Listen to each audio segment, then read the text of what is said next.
We all know that FPS are hands down the most played genre in the gaming world, and every single one brings something different to the table. Chaos, skill, teamwork, and sometimes a life-changing story. However, right now, we're going to be talking about something real. Hi, my name is Nell and welcome to our very first game review, Validating Ready or Not. Gotta get you up. Ready? Look out! Drop your weapon! Moving in! Down. We need backup. Let's go! So, Ready or Not, if I may say, feels like the spiritual successor to those old school tactical shooters.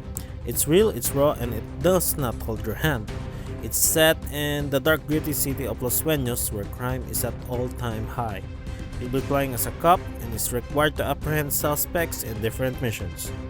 And as you can see, this isn't a run and gun shooter game. There's no jumping around, no skills, no high-tech equipments to use for your advantage. The game forces you to actually slow down, breathe, and think before you act. Because one wrong move and it's over. The whole game is about patience. And it's exactly what makes this game so exciting. So right now, let me walk you through how it usually goes. Like I said, you're playing as a cop, and here's the job, broken down simply. Gear up, strategize, walk into the mission zone, clear the area, rescue civilians, grab the evidence, and get out. Sounds simple, right? Not really. The moment you let your guard down, even for a second, that's the moment you'll be restarting the mission a lot earlier than you think. Left side ata. Plans will fail from unexpected scenarios. Enemies who is far better equipped than your squad, hidden traps will make it difficult to strategize, then comes the part where you're supposed to rescue civilians. But are you actually sharp enough to tell who needs saving? And who doesn't? And only after you made it through all of that is there even a way out. That uncertainty follows you into every single mission. It never gets easier.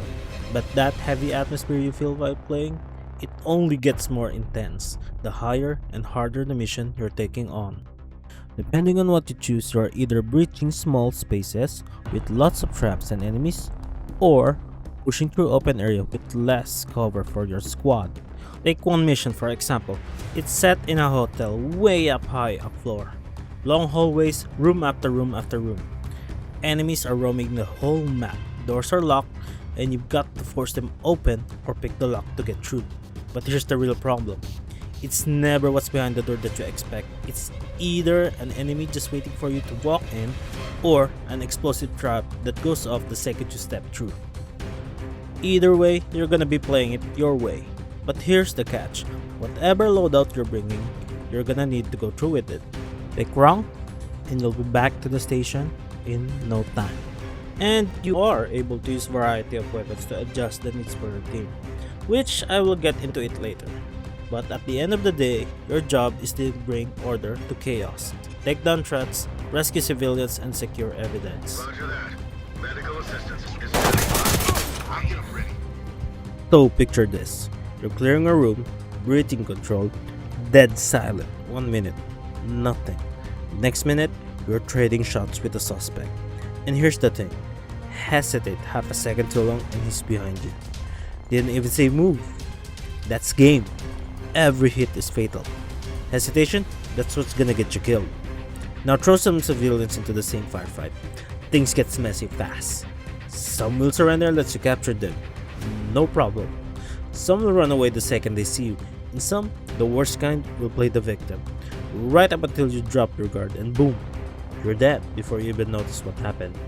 So you got to stay locked in, aware of everything around you, including your own squad. Because friendly fire, that's real. That's on you to watch for. Lose focus for 1 second and you're not fighting the enemy anymore. You're taking out your own guys. Enemy! Not every mission is about killing. Now here's something worth knowing. It's not always about eliminating the suspects. Sometimes, the mission needs you to capture key targets. Kill them and you fail the mission outright. So now you're adapting on the fly. swapping in non-lethal gear, all while the people you're up against are anything but pushovers. Sometimes it's elite mercenaries, and sometimes it's a fully equipped terrorist cell that is more than ready to make you regret walking in. And on the high-profile missions, it stops being shoot bad guys, save good guys. Now you're defusing bombs, securing illegal drugs, digging up classified documents, and the game gives you nothing to go on. No quest markers, no hand holding, you find it yourself or you don't find it at all. Honestly, that adds to the tension in the best way possible. There's one thing that genuinely bugs me though. Sometimes evidence just vanishes, glitches out of the map completely. It doesn't ruin the experience overall, but if you're chasing high score run, that's one bug that's gonna wreck your whole night. Now before you even step into a mission, here's something I didn't expect. The loadout customization runs deep, like really deep. Most games let you stack every advantage you can get your hands on. Not here. Ready or Not makes you actually choose. You can't really have it all. Want to survive longer? Strap on some heavy armor. But say goodbye to carrying much else. You'll have less ammo and less utility.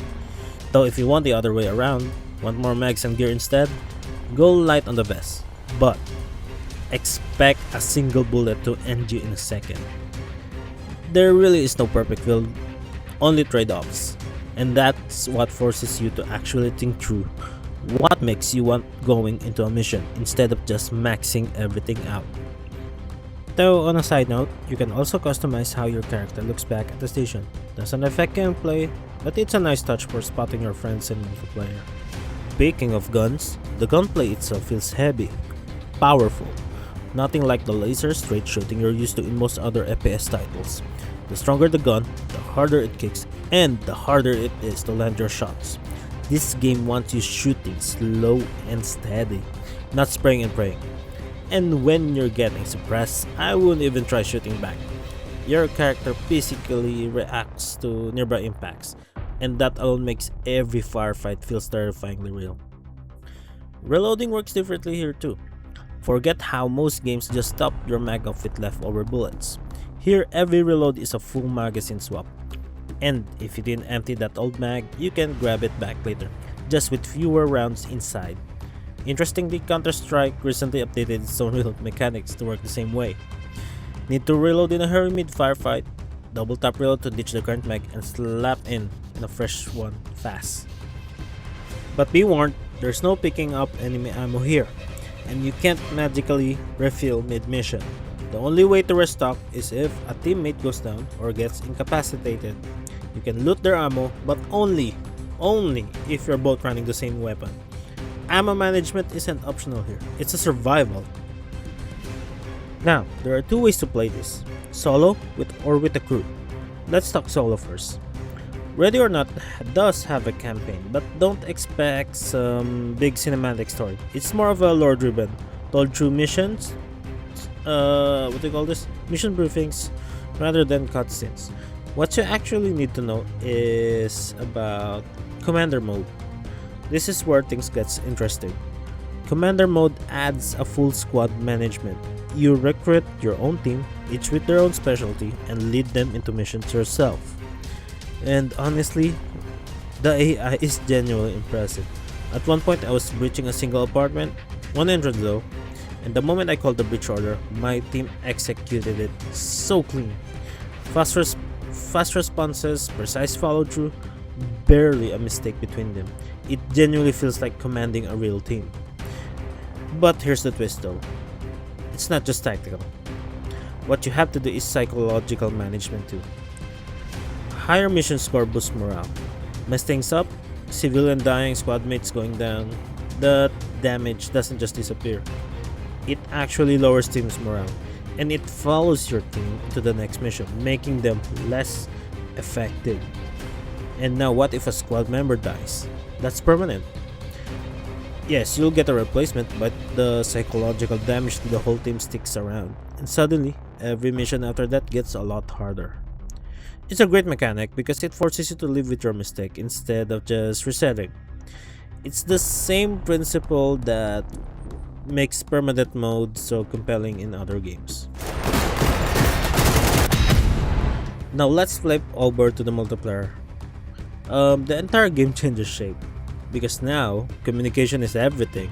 You're playing the same missions but with up to 5 players, and without clear callouts and real coordinations, you are not finishing that mission clean. And here where it gets genuinely funny. Picture this: 5 players, 5 completely different FPS backgrounds. Now let them all play Ready or Not the way they normally play their own game. Let's say player 1 grew up on tactical shooters. Leads the group, gives clear orders the whole match. Then player 2 is a straight up Call of Duty player, told to clear the room. She just charges in, guns blazing, full run and gun style. I don't think she's making out of that one. Then player 3 lives and breathes Counter-Strike or Valorant, ordered to take out the enemy across the area. He strafes left and right while shooting. Yeah, dead 2 seconds after leaving cover. Now, players 4 and 5, Fortnite through and through, rushing in without any consideration to what gun they are using. Pretty sure they're gun too. And what do you get from all that? Absolute chaos. And not the good kind. Score rating tank, mission fall apart, somebody's probably getting team killed, and somewhere in there, a thought crosses your mind. Why is the AI better than my friends? The point is, this is a game that rewards patience, not instinct.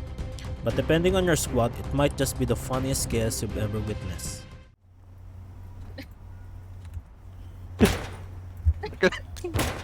Sige, isa pa.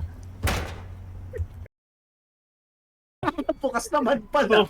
Before we wrap up, a quick shout out to the UI and sound design. The interface takes some getting used to, since there's minimal handholding, but once it clicks, it stays out of your way completely. And the sound design? Phenomenal. Every creak, every gunshot, every moment of silence before chaos. It all builds this suffocating tension that makes you feel like you're actually standing in that doorway, gun raised and heart pounding.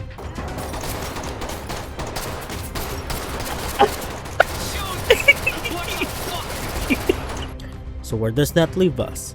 Honestly, Ready or Not lives up to everything I hope it would be. There's no plot armor here, no main character energy saving your life. What gets you through is wits, patience, and tactical thinking. Nothing else. If you're chasing that feeling of constant pressure, being on edge with your squad every single second, breathless and anxious in the best possible way, this game delivers. It's one of the best tactical realistic shooters of the modern era, and it delivers hard, whether you're going in solo or running in with a full squad. If you enjoyed this, drop a like and hit subscribe. I'm Nel, and this has been the very first episode of Game Validation. Catch you guys in the next review, and thanks for watching. So, are you ready?